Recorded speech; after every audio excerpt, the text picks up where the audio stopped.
Ang maling pagpili o maling pagkabit ng racking system ay maraming naidudulot na seryosong problema tulad ng pagbaksak ng racks, injury, hindi tamang flow ng warehouse at nasisirang inventory. Tutuklasin natin ngayon ang ilang best practice and common mistake at ipapaliwanag kung paano itong maiwasan.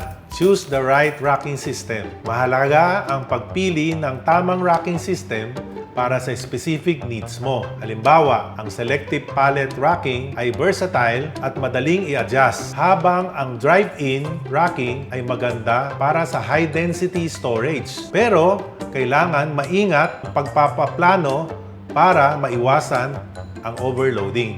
Ang best practice ay laging kumonsulta sa racking system specialist para pumili ng best system para sa warehouse mo. I-consider ang factor tulad ng storage density, accessibility, at specific inventory needs mo.